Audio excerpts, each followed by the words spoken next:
Jangan lupa subscribe, like, komen, dan share YouTube TVRI Bengkulu. Dan nyalakan loncengnya ya. Terima kasih Anda masih bersama kami di Berunda TVRI Bengkulu dengan tema Cinta Tanah Air. Dari Bang Leo sendiri sebagai tadi PP ya, Pemuda Pancasila sendiri. Ini bentuk aksi nyata dan juga peran dari PP sendiri, ada nggak kegiatan-kegiatan yang sudah dilakukan sejauh ini? Ya, identik sekali PP itu dengan premanisme yang akan saya sekali lagi disampaikan ya, orang-orangnya yang sangar lah, terus juga urakan, terus juga tatoan begitu kan. Tapi ya ingin saya sampaikan di sini juga kami ada juga namanya SAPMA, Agnes juga mengayomi satuan siswa, mahasiswa dan pelajar begitu kan.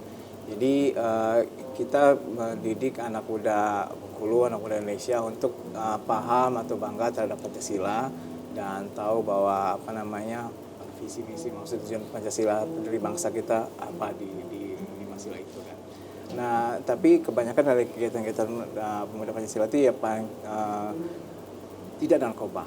Kita berharap kader-kader kita tidak jauh terhadap itu, ya minuman keras dan hal-hal premanisme lainnya. Dan yang pasti bagaimana bisa membangun karakter pemuda Bengkulu kalau di PP yang paham terhadap Pancasila itu sendiri. Baik, kalau dari PP sendiri pernah mengintervensi konflik sosial yang ada di daerah misalnya? Ya banyak beberapa kalau daerah lain ya, tapi Bengkulu kayaknya nggak terlalu ya karena sih ya, tapi beberapa di daerah sih ya, ikut terlibat sih kalau misalnya ada konflik sosial ya terkadang menjadi bagian dari untuk menjaga keamanannya, tapi juga kami berharap tidak ada lagi image atau konflik yang mengatasnamakan oknum dari PP yang akhirnya menjelekkan PP itu sendiri sih. Jadi kalau misalnya nanti ada masyarakat pemirsa di rumah misalnya PP muda Pancasila kayak gitu. Jadi pengen disebutkan ya seperti yang lain juga bahwa itu oknum. Tapi sejauh ini kerja PP sendiri berat nggak nih Bang? Ya nama juga ormas. Ormas masyarakat dan juga di sana juga ada OKP Organisasi Kepemudaan. Ya intinya ormas dan OKP itu kalau misalnya ditelisik lebih kepada membangun karakter kepemudaan untuk menjadi calon leader, calon pemimpin juga ya bisa menjadi pemuda yang menjaga atau meraih prestasi di minat bakat mereka. Baik, dari KNPI sendiri nih, bagaimana cara menghadirkan cinta tanah air lewat media sosial ya? Kan kita singgung dari awal tadi, arus globalisasi, digitalisasi ini kan sangat kencang. Seperti itu, jangan cuma berita-berita yang negatif, berita-berita yang hoax saja yang muncul seperti itu ya. Dari Bang Aten sendiri seperti apa? Ya, kita terus berupaya membangun narasi-narasi kan di setiap momentum-momentum sakral bangsa kita. Saat ini kita sedang memeriahkan hari ulang tahun kemerdekaan, kemudian juga ada Hari Kebangkitan Nasional, Sumpah Pemuda. Nah itu bukan hanya sekedar seremonial belaka. Nah di setiap momentum itu kita menceritakan kembali sejarahnya bagaimana. Sejarah kebangkitan nasional itu sesungguhnya apa. Makanya setiap momentum sejarah yang ada yang kita peringati itu kita selalu menyemarakkannya melalui konten-konten di media sosial kan. Minimal Tuibon kan.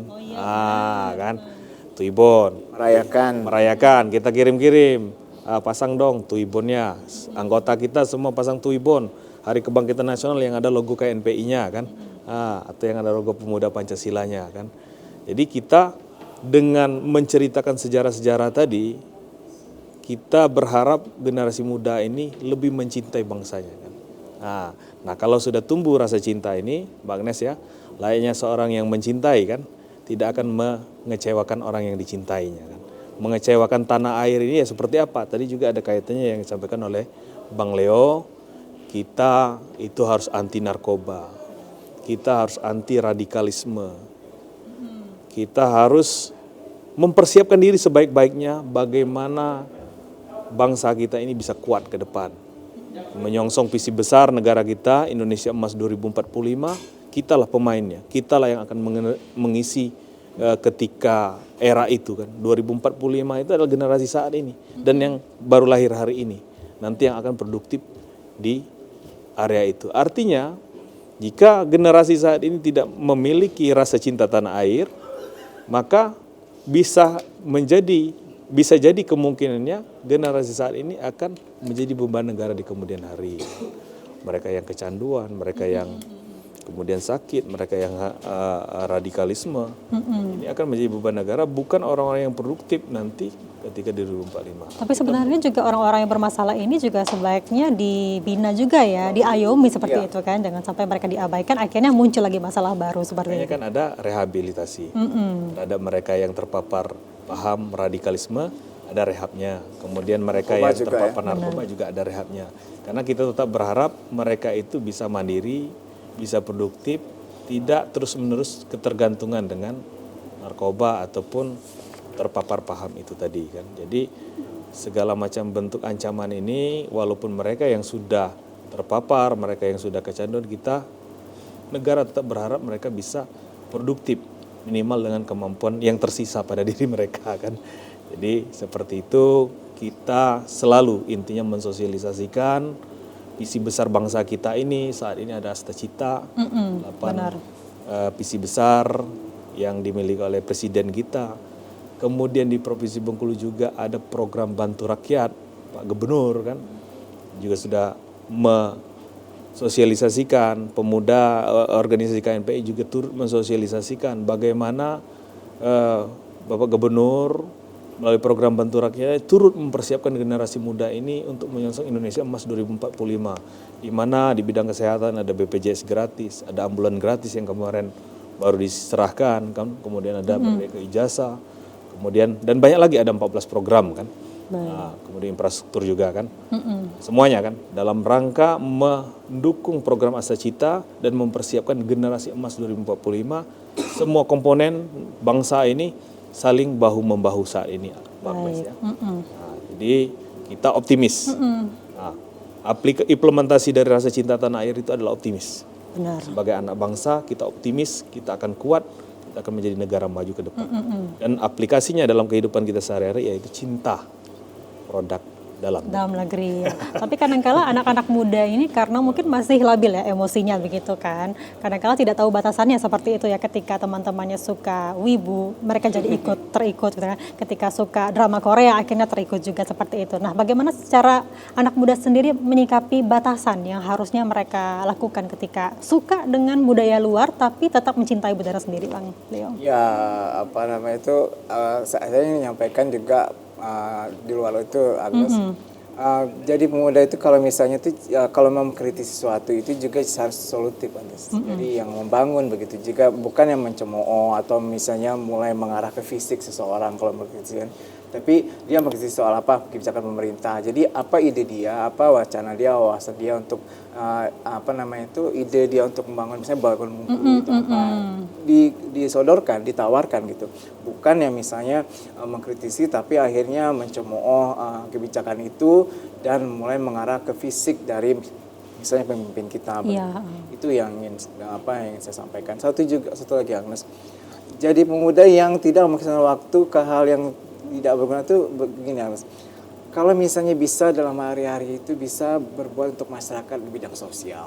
Salah satunya misalnya menjadi pendonor darah atau menjadi penggiat anti narkotika, terus juga dia bisa membantu masyarakat sekitar untuk membangun desa wisatanya begitu kan, dengan organisasi Pordarwis begitu. Itu hal-hal yang sebenarnya kecil tapi bermanfaat bagi masyarakat sekitar, menjadi salah satu anggota Karang Taruna gitu kan, KNPI juga Pemuda Pancasila. Jadi ingin saya sampaikan, jadi kalau misalnya hari-hari habis dengan akademiknya di kuliah, mungkin kan di kampus, tapi juga ikut berorganisasi dan juga berperan aktif. Kalau misalnya kayak kemarin barusan 17-an bersama warga juga ya. Begitu kan. Jadi jangan menjadi pemuda yang antipati, yang tidak mau bergaul, bahkan mungkin bisa dikatakan juga jadi omongan di apa teman-teman kita tidak bisa berbuat banyak buat masyarakat. Baik, jadi sebaiknya juga para pemuda ini ikut dalam keterlibatan sosial juga seperti itu ya, dalam segala bidang seperti yang sudah apapun disampaikan itu Bang gitu. Leap. Jadi tidak memaksakan harus sosial saja kan, tapi apa kalau olahraga lah, seni budaya, jangan malu gitu.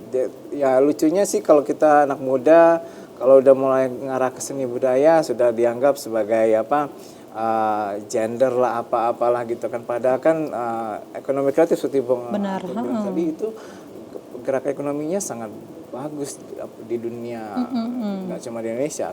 Iya, seperti anak muda misalnya ketika mereka mencintai produk lokal, UMKM mereka kan naik nanti ya perekonomiannya, dan juga ketika masyarakat juga suka dengan batik, itu kan bisa meningkatkan juga kan ya UMKM yang ada di Bengkulu. Kita sejenak, nanti kita bahas lagi setelah pariwara berikut ini. Tetap bersama kami di Perandot TVRI Bengkulu, kami segera kembali.